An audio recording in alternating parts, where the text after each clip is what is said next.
Okay. I guess first, just the accounting on Dwayne Dedmon's injury and your thoughts about again. Yeah, let's just see what happens, in the morning. I really don't even know, and I don't think anybody knows. We'll just evaluate him tomorrow, but I think I felt like everybody else felt, when he went down and he slapped his, hand on the floor. Your heart sinks. But we'll just have to evaluate tomorrow. I don't want to jump to any kind of conclusions right now. Well, the Pistons go ahead by 5, and then Kyle Lowry scores 7 straight, gets into the paint. How big was that? Yeah. Spark that. He's. What is the saying? He has the heart of a champion. He really does. He steps up, has an incredible feel for what the team needs at a particular time. He's, the ultimate competitor. We really needed, some plays, going down the stretch, and he just got into the paint. He was putting his head down and really getting to the basket and just making something out of nothing. It just shows you, what he's capable of and what he's been able to do throughout the course of his career. He's been one of the best clutch players, of this period of time. He's been in the league. And we needed those plays, and it just gave us some great emotional lift and a boost. And then, Tyler and Max were able to make some big plays down the stretch. But, my favorite play by far, without a doubt, of the season and of the game and of everything is the double charge, with Kyle and UD. These guys could have a competition for their entire career and for the rest of their lives who can draw more charges. They both have that innate physicality, the feel, they're ahead of the play, and they both take the double charge. Who ended up getting the charge? Was it? I mean, UD's probably hot over that. But they've both been the franchise leaders for charges, Kyle in Toronto and UD here. It was just the Miami Heat basketball encapsulated in one play, and UD gave us some great minutes tonight. We needed it. We've gone deep into our roster. We feel that we have the depth. I've been through these kind of battles and these moments with UD forever. I don't want it to end, with him. I just love it, having him in our huddles and in this entire process, and he still can produce, in a big way. Spo, just your thoughts on Tyler's performance tonight and that chaotic 3 that he hits as it's winding down for you guys late. You guys have no idea how close I was to calling a timeout on that play. I hesitated. I ran, I stumbled. I think I choked. That's probably what it was. I just froze. But, it looked like the possession was jammed up. It also looked like there were probably 2 or 3 people open for a second. We missed those windows, and that's when I was really thinking or contemplating calling that timeout.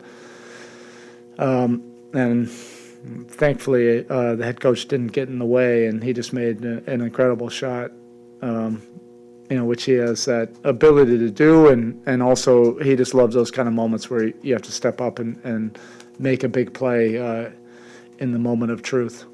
That was big, and Max's 3 was obviously really big in the corner. Actually, that's what I wanted to ask you about. You have a guy who had not started an NBA game until Tuesday. Then you have a guy tonight who plays almost 41 minutes.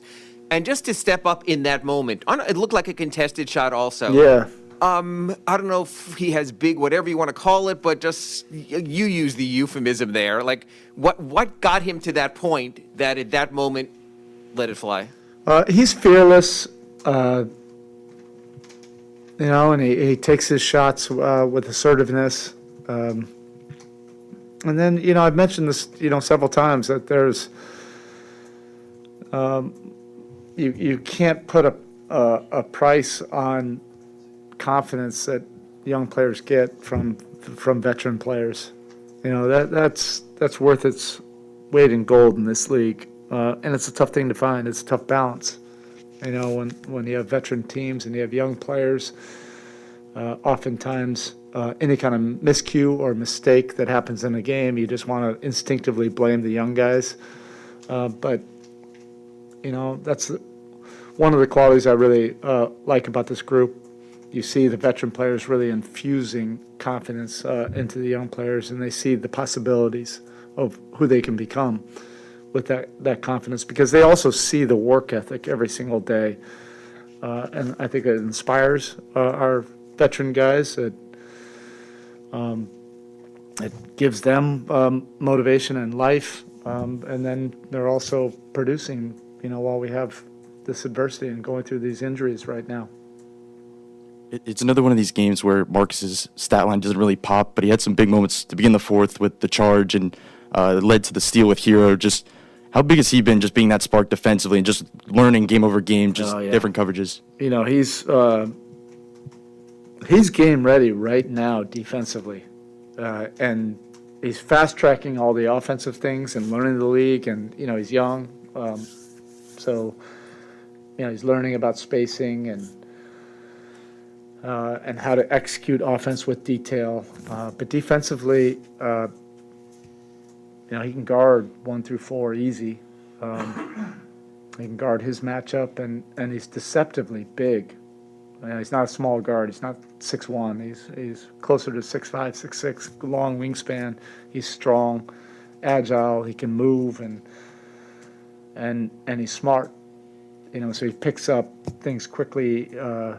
It's not the easiest defensive system, you know, for a young player to pick up, and he's been able to do that pretty seamlessly. And he's earned these minutes, and he's produced, and he's earning the trust of everybody out there. Well, what can you say about the atmosphere tonight, the energy in the building, feeding into those final moments, you know, holiday break, packed crowd, midseason game, half your starters on the bench, just fun out there? Yeah, you don't ever want to lose sight of, you know, our reality of the last 2 years. You know, we were playing these games last year at this time. You know, there's nobody in there, and it was eerie. And to have the season 2 years ago truncated. So I think, you know, this is the energy of the crowds, the enthusiasm, the passion of fans and the building, you know, is what everybody wants, whether you're at home or on the road. And, you know, there's been some totally unpredictable things that have been happening, you know, this year, you know, and we didn't even know if we're necessarily going to play this game tonight. But thankfully we were, you know, able to experience this and have this great environment at home. You just want to have that kind of gratitude, you know, and appreciation, you know, for this business, that we're able to keep it going and have that interaction with the fans and have this experience. And thankfully it was a win, and we can now enjoy our Christmas, because we're sick in the minds. We would have been handing out a bunch of coal probably to everybody if we would have lost this game. So a theme, obviously, during this stretch has been the three-pointer, but tonight with 54 paint points, what did you like about the way you guys attacked and maybe adapted? You know what I liked more about it was just find a way. This was not a game that we're going to go by script. They were kind of playing free, and we've been in that situation as well. You know, last year where you have a bunch of guys down and there's not a lot of pressure, and you can kind of play free and, you know, and take shots maybe normally wouldn't. And you just can kind of compete and have fun with it, and those can be the most dangerous teams.